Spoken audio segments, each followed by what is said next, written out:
Hey guys, welcome back to the latest episode of the Withstand podcast. I'm so glad that you could join me as we continue to work our way through the book of Exodus. And I do hope you're doing well. I know that this is an extremely difficult time for a lot of people. At the moment, there is much to pray about, but we need to encourage ourselves with the knowledge that God has already won. God is on his throne, he's in complete control, and we can turn to him anytime and any place. So I need to remind myself of that just as much as I need to remind you guys. But at any rate, I hope you're doing as best you can and you're keeping your eyes on Jesus. Keep looking up. And I pray that we are all returning home very, very soon.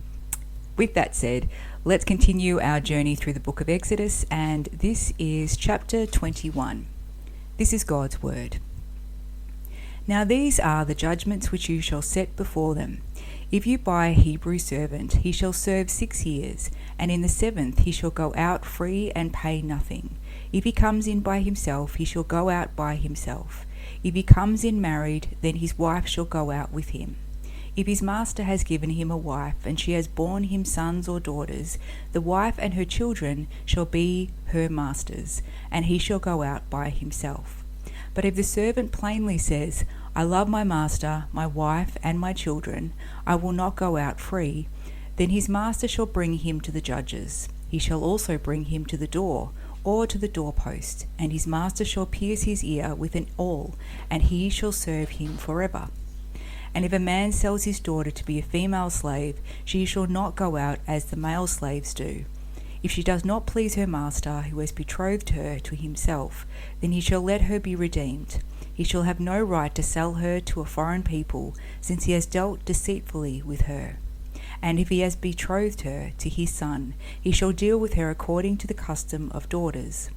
If he takes another wife, he shall not diminish her food, her clothing, and her marriage rights. And if he does not do these 3 for her, then she shall go out free without paying money.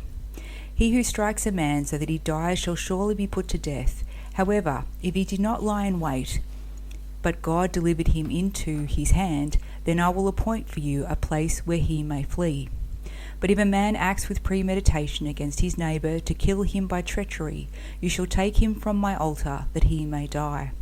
And he who strikes his father or his mother shall surely be put to death. He who kidnaps a man and sells him, or if he is found in his hand, shall surely be put to death. And he who curses his father or his mother shall surely be put to death.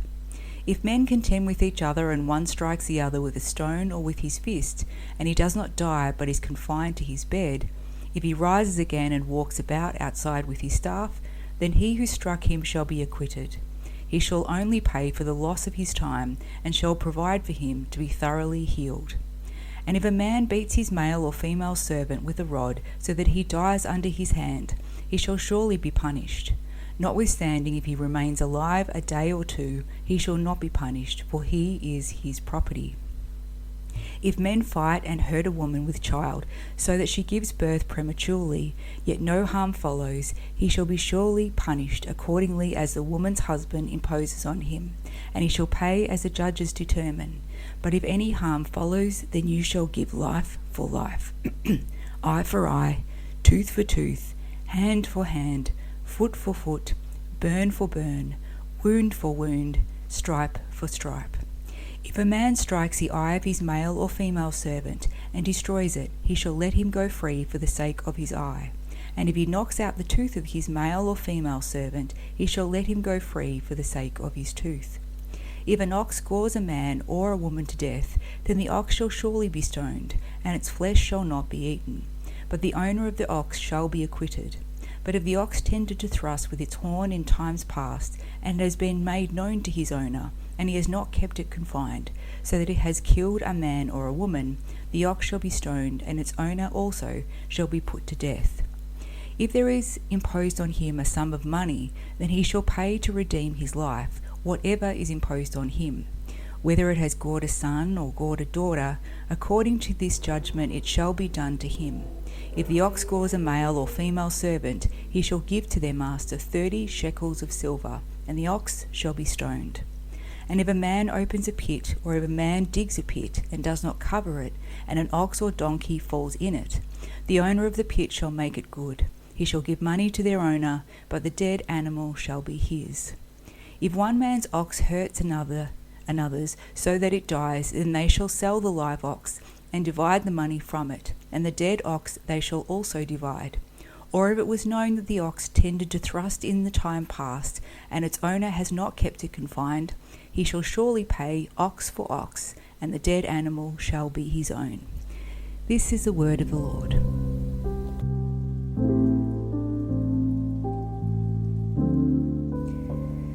Heaps to unpack there, so let's do it, shall we? This is what Dr. Thomas Constable writes, starting with the fundamental rights of the Israelites. Gosh, that all rhymes like a Dr. Seuss novel.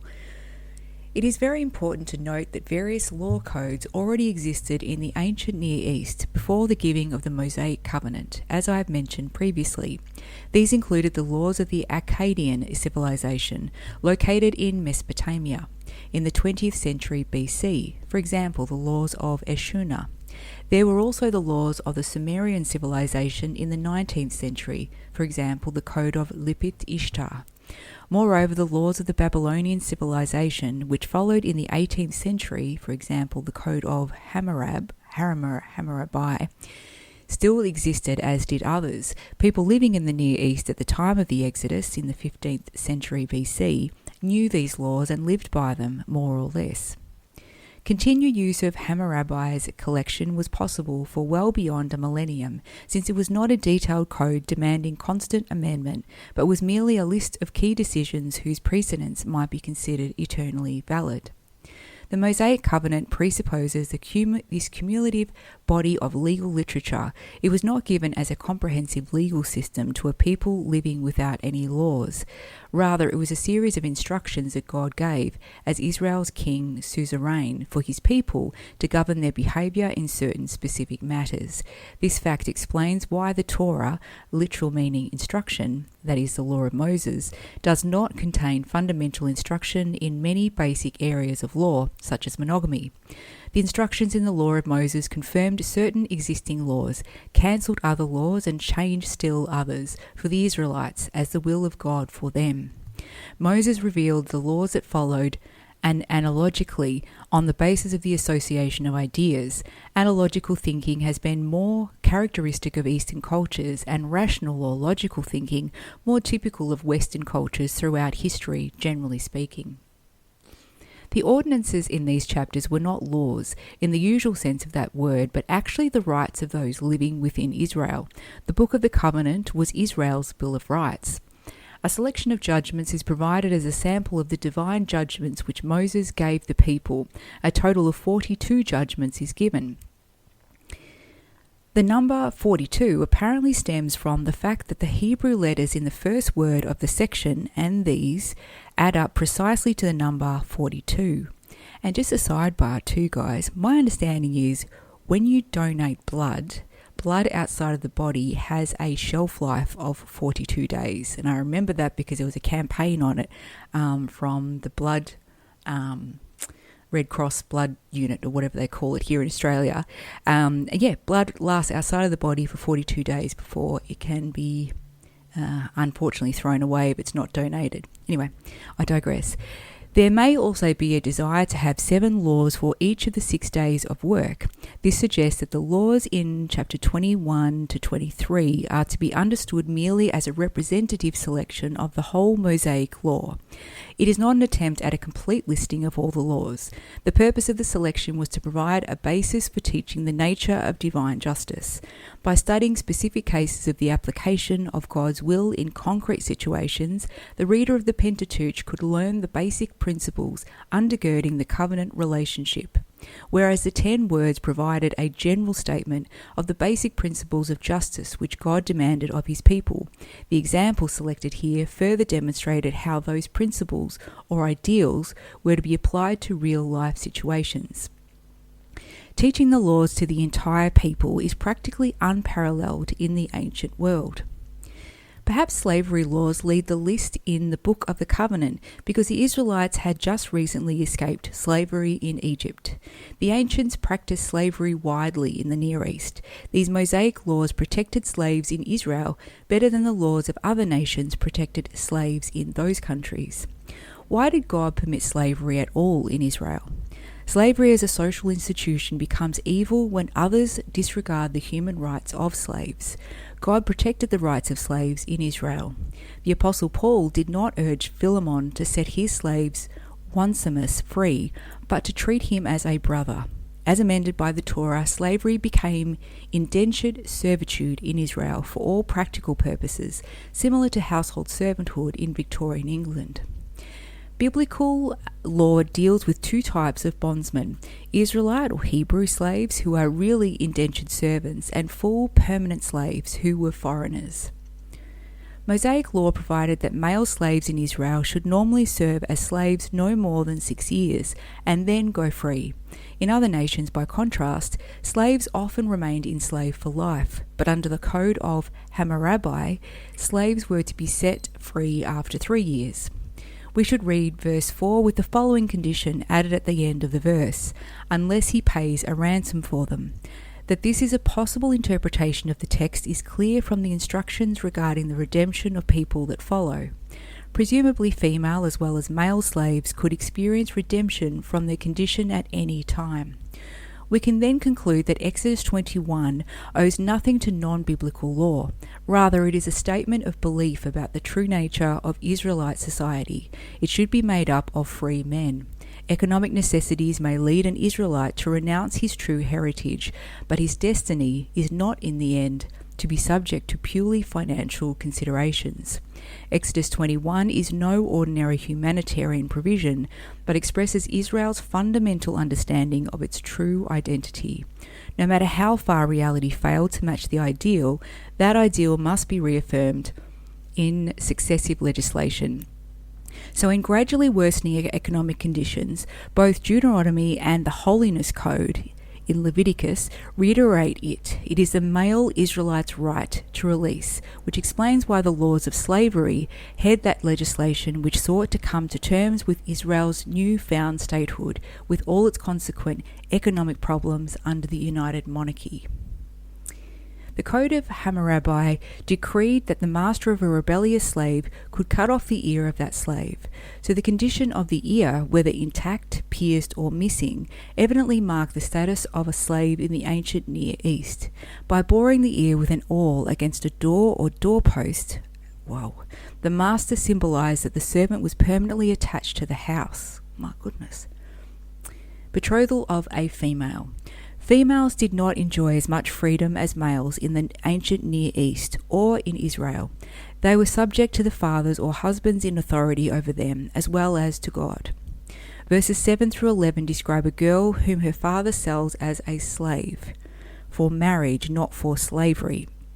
In such a case, the girl would become the slave or maid of the father of her husband to be, who would then give or designate her to his son as his wife. She would remain in her prospective father-in-law's household unless or until someone redeemed her before the consummation of her marriage. If for some reason her prospective father-in-law became displeased with her, he was to allow someone to redeem her, set her free by the payment of a price. Her redeemer could be herself or someone else. Her master was not to sell her like a slave to some other person, a foreign person in that sense. Such treatment would be unfair to her because it would have violated her legitimate human rights. Conjugal or marital rights here refers to her living quarters and other support provisions, not sexual intercourse. If a master purchased a Hebrew daughter for his son, she was given the status of a daughter and full rights of citizenship were accorded to her. Similar arrangements are known from the ancient Near East, where a poor father might arrange for his daughter's adoption by a well-to-do family in order to ensure a marriage for her. A long-standing and common custom in the ancient Near East was the selling of minors. In Hebrew law, the selling of a daughter was conditional servitude, in that she was well protected. This passage is not discussing marriage as such, after physical consummation, as the AV translation, duty of marriage, implies. The Torah upheld capital punishment for murder, which God commanded of Noah. People in the Near East practiced it from Noah's day on. Moses' law did not permit capital punishment in the case of manslaughter, unpremeditated murder, which the Code of Hammurabi allowed. In the ancient East, whoever sought sanctuary in a sacred place was safe from punishment, even if he or she had deliberately murdered someone. The Torah removed that protection in the case of murder. God regarded the sanctity of human life greater than the sanctity of a place. The Code of Hammurabi specified that the person who struck his father should have his hand cut off. The Torah took a stronger position, requiring the death of the person who struck either parent. The reason for the death penalty seems to be that by striking his or her parent, the striker did not honour the parent, but had revolted against God's ordained authority over him or her. In the first place, age is not a factor in the determining of a delinquent in the ancient Near East. Age is never mentioned in the non-biblical texts. A minor, for all intents and purposes, was one who was living in his or her parents' house. There he or she has duties and responsibilities which place him directly under the authority of the parent. Responsibility for a minor's behaviour rested solely with the parent. Any antisocial act committed by the minor was considered also an offence against the parent, who dealt with it accordingly. When proceedings are initiated against a minor, as we shall see, it is a parent, not the courts, who institutes the proceedings. In ancient times, no provision was made for a minor committing a criminal act. That is, there was no special protection extended to juveniles convicted in criminal cases. The penalty for both an adult and a minor was the same. This represents a striking difference from our judicial system, whereby a minor is not held to be as criminally responsible for his conduct as an adult. In effect, he is granted a certain amount of protection by the courts, and his sentence is not as severe as an adult's would be in a similar case. It is curious that in the few examples we have of felonies committed by minors in the ancient Near East, the opposite situation prevails. A minor receives a more severe sentence than an adult would in a comparable case. At this point, we should not get too exercised over whether or not these punishments were ever carried out. It is considered today most unlikely that these types of punishments, or talionic punishment in general, were ever put into practice in the ancient Near East. What is important here is the severity accorded these offences in the light of other offences listed in the same legal corpus.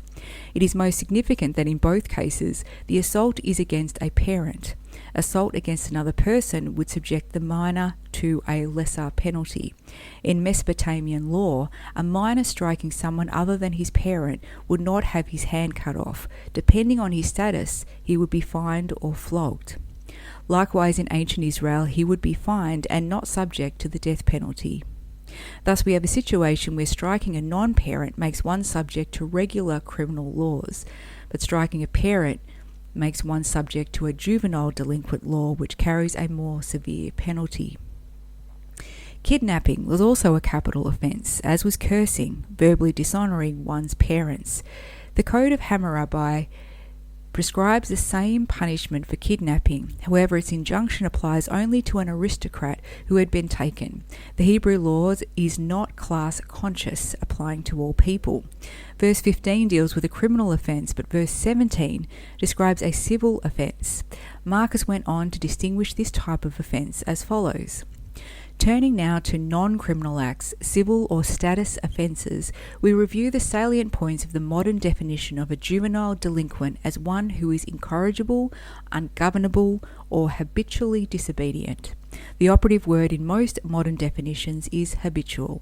An isolated occurrence does not make a child delinquent. Note that the New York State definition speaks of the child as being habitually disobedient, and the California one terms a delinquent as one who habitually refuses to obey. We shall see that a number of ancient Near Eastern legal texts make this distinction as well. This is important because it enables us to distinguish what is clearly delinquency from what is only what we call generation gap disagreements.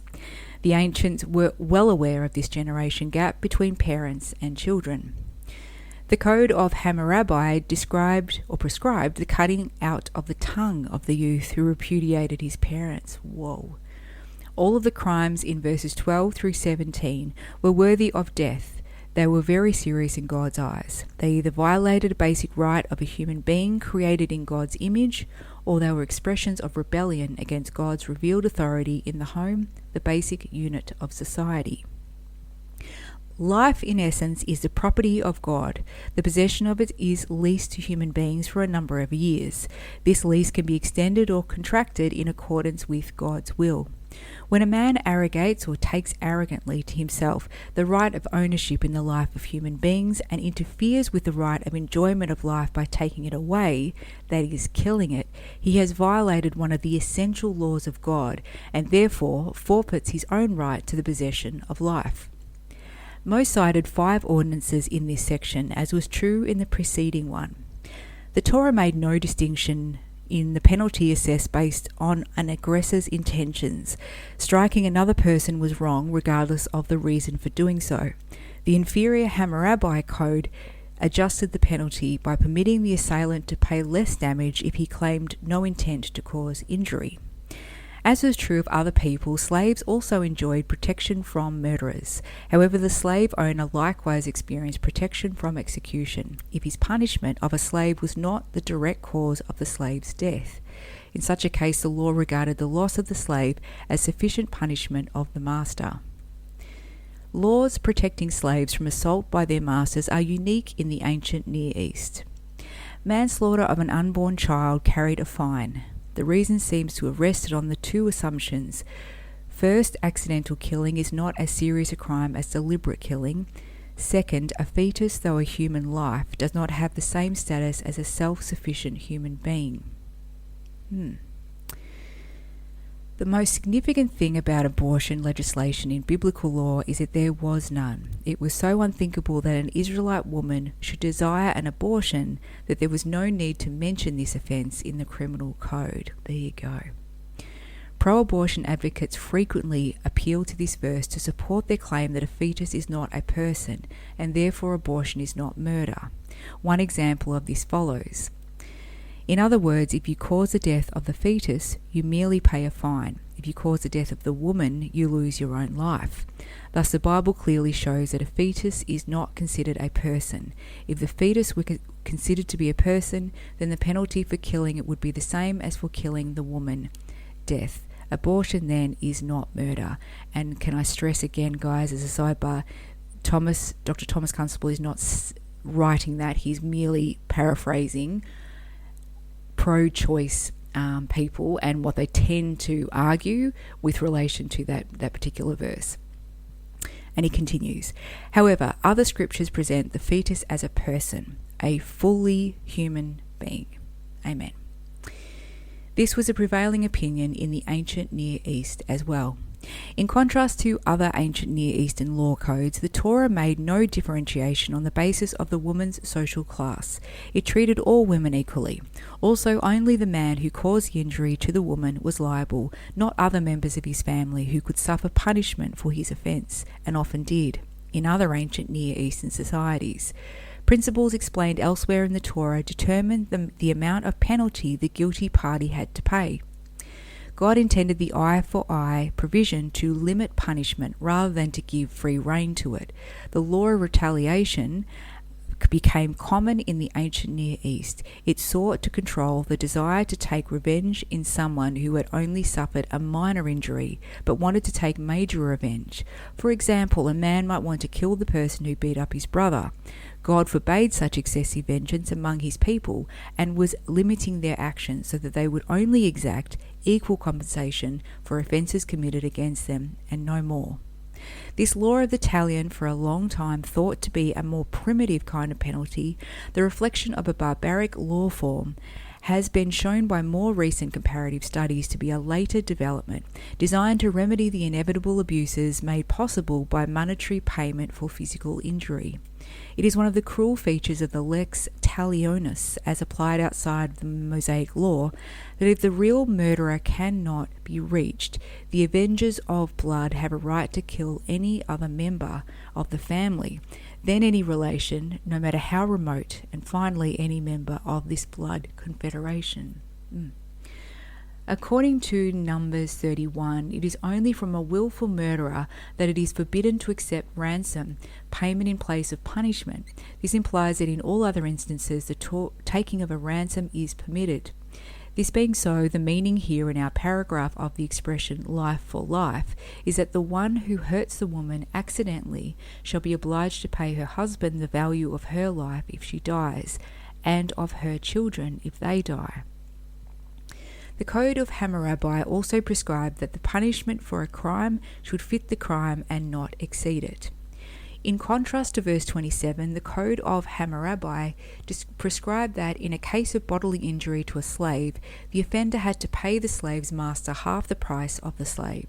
If a master blinded his own slave, Hammurabi's code required no penalty. The Torah, on the other hand, shows greater concern for the slave. This law would have discouraged masters from physically abusing their slaves. The Hammurabi Code specified the death of the ox owner's son, if the ox killed the son of another man. The Torah required the owner's life or else just a ransom, depending on the ox's previous tendencies. Note too that verses 31 and 32 value the lives of male and female slaves the same.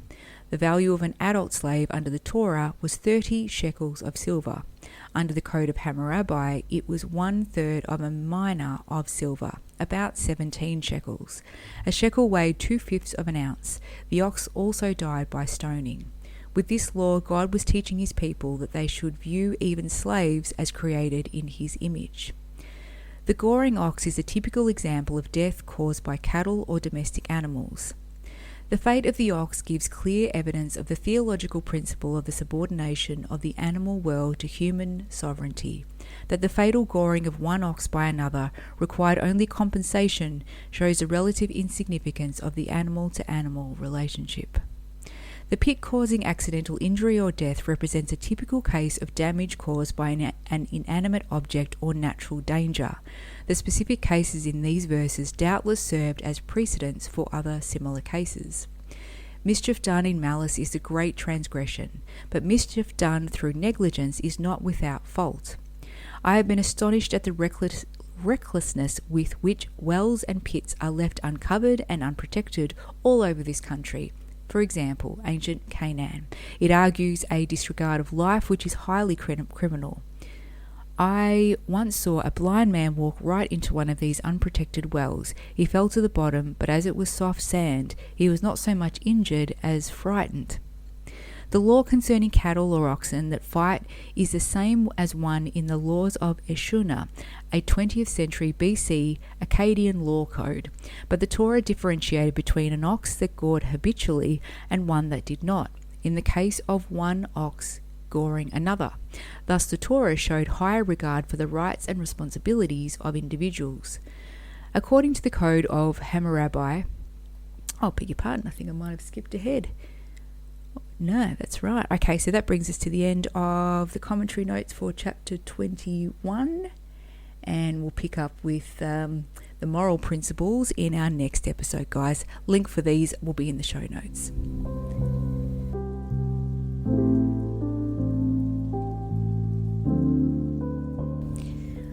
Now, many would argue that God at times can feel unreachable, and certainly it seemed that way in the Old Testament, just through various chapters that you read and some of the people that he interacted with. It seemed that he only appeared to some and not to others, and we of course now know that God is 100% reachable, and he knows absolutely everything about us, including the number of stars in the sky and the number of hairs on our heads. So he's completely involved in the micro and the macro of our day-to-day lives.